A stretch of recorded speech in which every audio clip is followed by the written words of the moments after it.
Today, we're ditching the aluminum quick-release Polygon D5 and going carbon. The high-low series may be over, but we need to see if a fully modded, top-of-the-line carbon frame is that much better than this entry-level aluminum frame.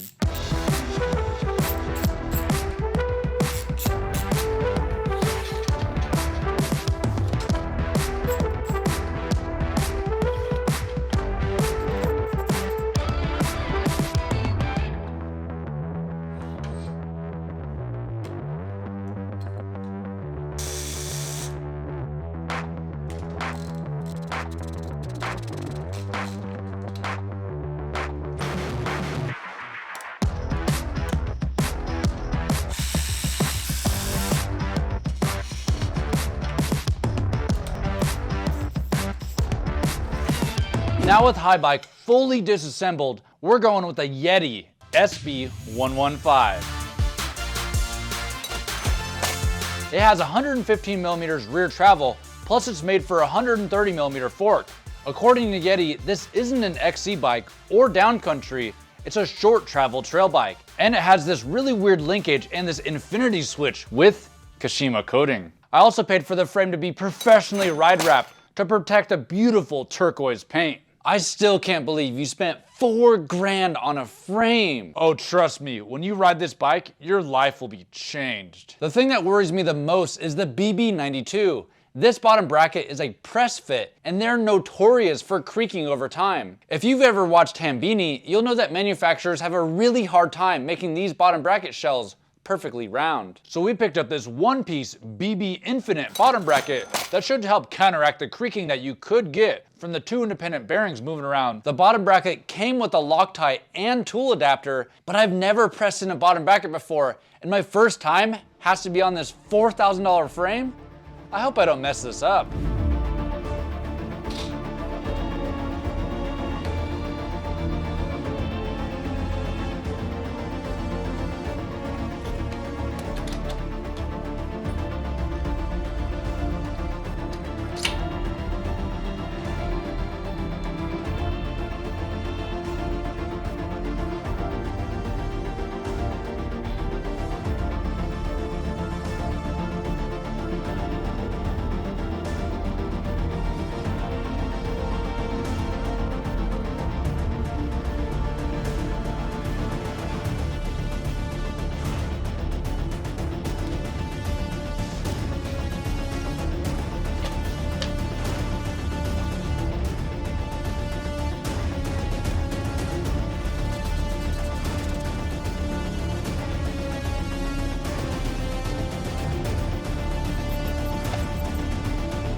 Hey Chad, come here for a sec. We need to talk about your spending.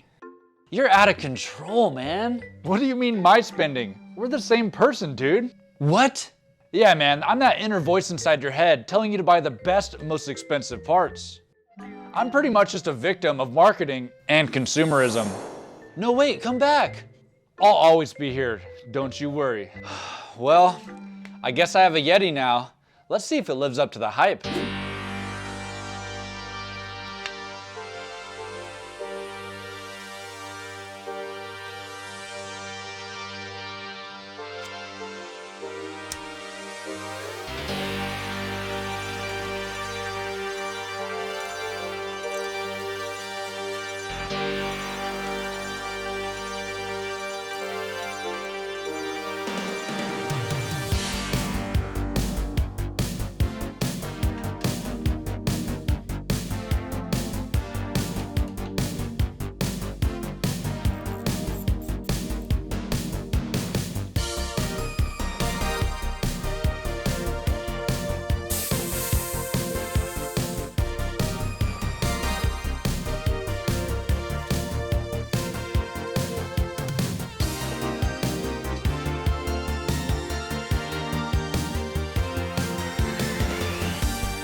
Last up is the brakes.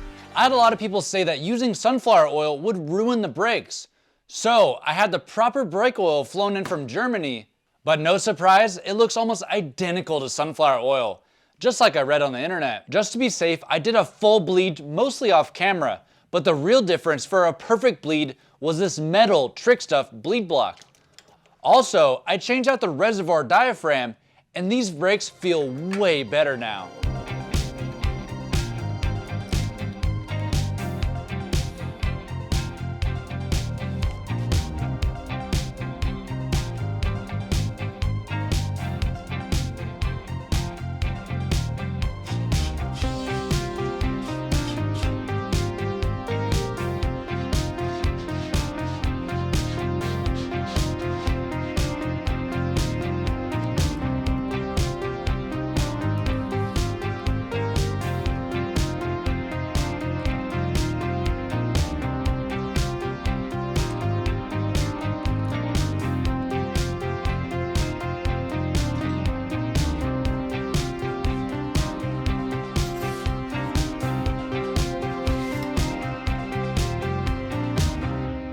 Before we go ride, I want to compare geometry, and I checked the polygon's geometry before I took it apart. With the over-forking and 29er conversion, the numbers ended up being a bit wonky, especially the head tube angle.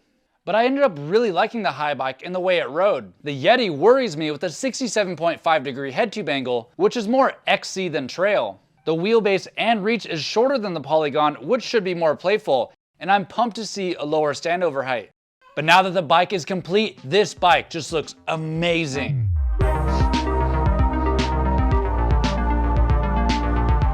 After using all of Highbike's parts, the total project cost is $15,000. And the total weight of the bike is now 29.3 pounds. Let's find out if this $4,000 carbon frame and its modern geometry is actually worth it. But real quick, I'd like to thank this video's sponsor, Skillshare. Skillshare is an online learning community with thousands of classes for people trying to learn new skills.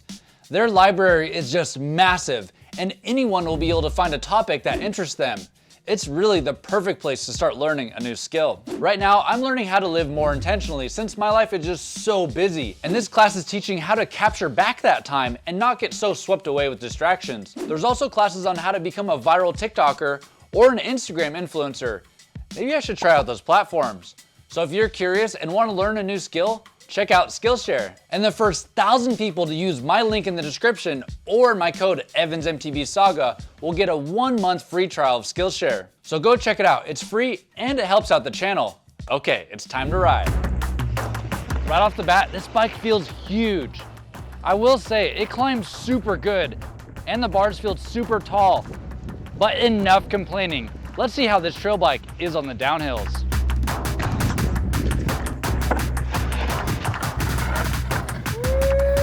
With the bike's steep head tube angle, the switchbacks are really easy.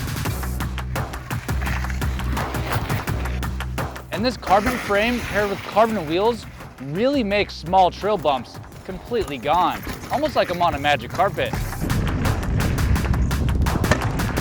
I just bottomed out so hard. What the hell? That might have been like a 3 or 4 foot drop, but that was the harshest bottom out I've ever felt. And I also hope this bike can handle something like that. If not, I don't think this bike is for me. I'm still bottoming out, but it's not a loud thud anymore, thankfully. But now the shock feels really stiff, and I hope it's not too much air pressure where I'm getting bucked. It's really important for me to have a bike that jumps well.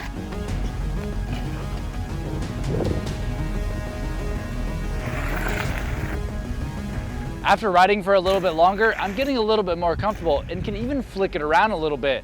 But I still have a lot more work to do to set it up right because it still feels huge.